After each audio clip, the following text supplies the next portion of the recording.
Hi, I'm Christy Compton. I'm the building principal at Junction Elementary, and I am so excited to kick off One School, One Book with The World According to Humphrey's, and I'm going to read the first chapter for you all today.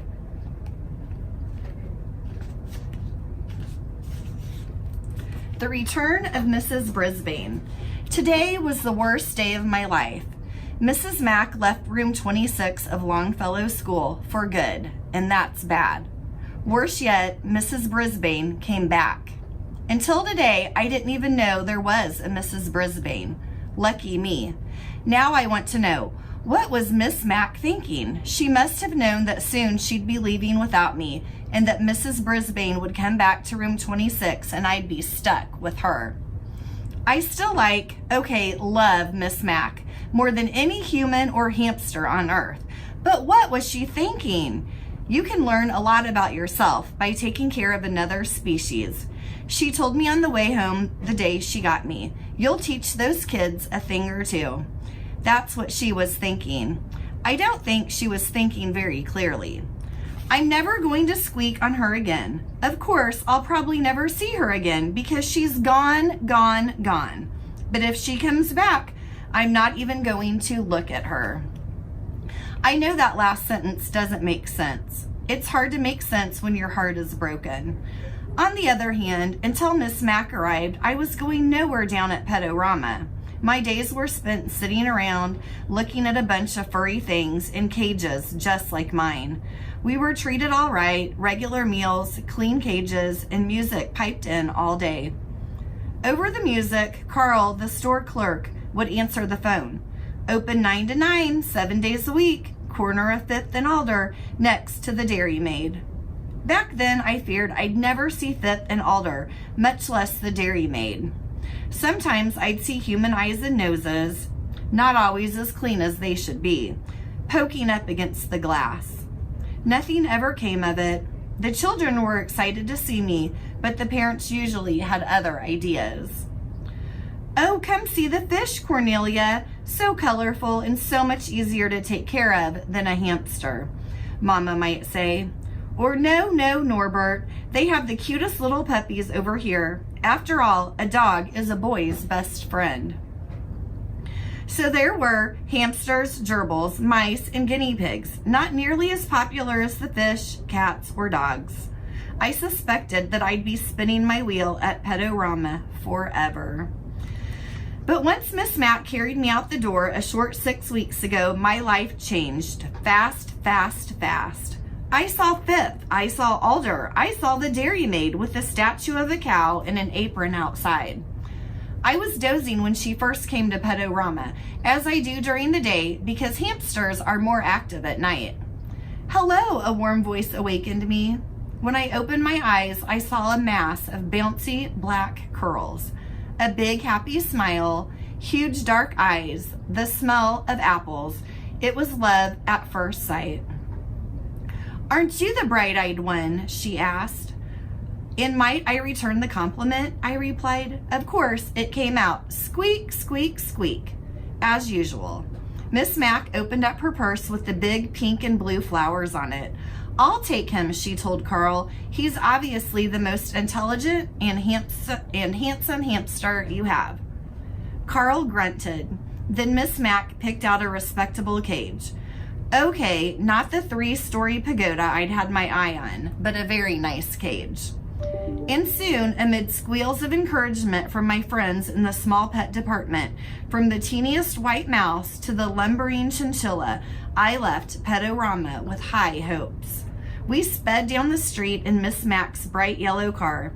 She called it a bug, but I could see it was really a car. She carried my cage up the stairs to her apartment. We ate apples, we watched TV, and she let me run around outside my cage.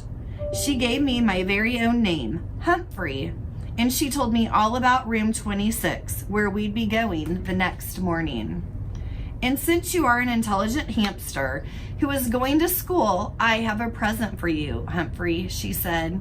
Then she gave me a tiny little notebook and a tiny little pencil.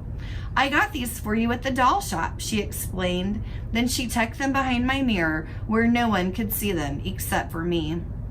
Of course, it might be a while before you learn to read and write, she continued, but you are smart, and I know you will catch on fast. Little did she know I could already make out some words from my long, boring days at Pedorama. Words like chew toys, kibble, and pooper scoopers. Remember, a hamster is grown up at about 5 weeks old. So if I could learn all the skills I need for life in 5 weeks, how long could it possibly take to learn to read? I'll tell you, a week. Yep, in a week I could read and even write a little with a tiny pencil. In addition to schoolwork, I learned quite a bit about the other students in room 26, like lower your voice, AJ, and speak up, Saya, and wait for the bell, Garth, and Golden, Miranda. Even after I found out her name is really Miranda Golden. I thought of her as Golden Miranda because of her long blonde hair.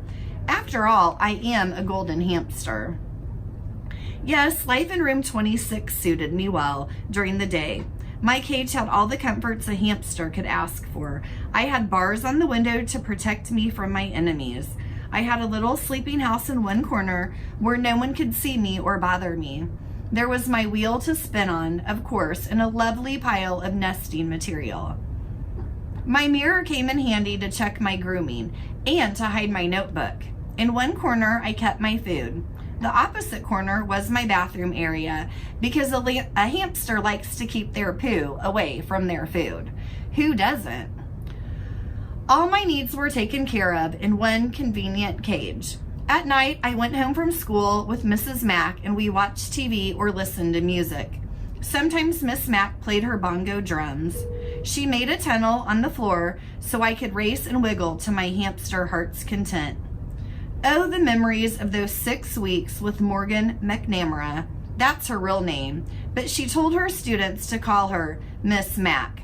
That's how nice she is, or was.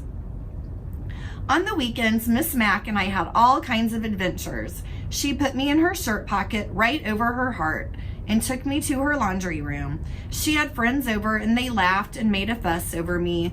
She even took me for a bike ride once. I can still feel the wind in my fur. I didn't have an inkling until this morning of the unsqueakable thing she was about to do to me. On the way to work, she said, "Humphrey, I hate to tell you, but this is my last day in room 26, and I'm going to miss you more than you'll ever know." What was she saying? I hung on to my wheel for dear life. You see, it's really Mrs. Brisbane's class. But just before school started, her husband was in an accident, so I took over the classroom. Today, she is coming back for good. Good? I could see nothing good in what Miss Mack was saying. Besides, I want to see the world, Humphrey, she told me. Fine with me. I've thoroughly enjoyed all the world I've seen so far and would go to the ends of the earth with Miss Mack, but she wasn't finished yet. But I can't take you with me. All hopes dashed completely. Besides, the kids need you to teach them responsibility. Mrs. Brisbane needs you too. Unfortunately, she didn't tell Mrs. Brisbane that. Mrs. Brisbane was already in room 26 when we arrived. She smiled at Miss Mack and shook her head. Then she frowned at me and said, "Is that some kind of rodent?" Miss Mack gave her the speech about how much kids can learn from taking care of another species. Mrs. Brisbane looked horrified and said, "I can't stand rodents. Take it back." The it she was talking about was me. Miss Mack didn't bat an eyelash. She put my cage in its usual place next to the window and said the kids were already very attached to me. She attached Dr. Harvey H. Hammer's Guide to the Care and Feeding of Hamsters to the cage, along with a chart to make sure I was fed and my cage was cleaned on time. "The children know what to do. You won't have to do a thing," Miss Mack said as Mrs. Brisbane glared at me.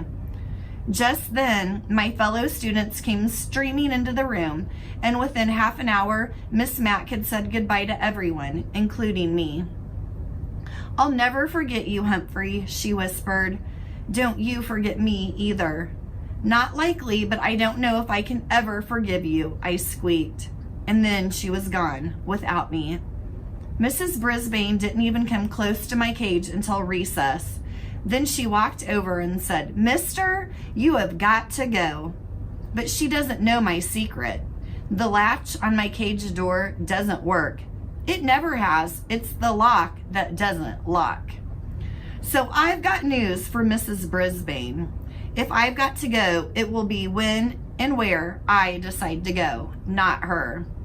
Meanwhile, I'm not turning my back on this woman, not for a second. If I ever disappear and someone finds this notebook, just check out Mrs. Brisbane, please. Tip 1. Choose your new hamster's home very carefully and make sure it is secure. Hamsters are skillful escape artists, and once out of their cages, they are very difficult to find. That's the end of chapter 1. I hope you enjoy One School, One Book this year, and we're looking forward to our next guest reader that'll be reading chapter 2 for you tomorrow.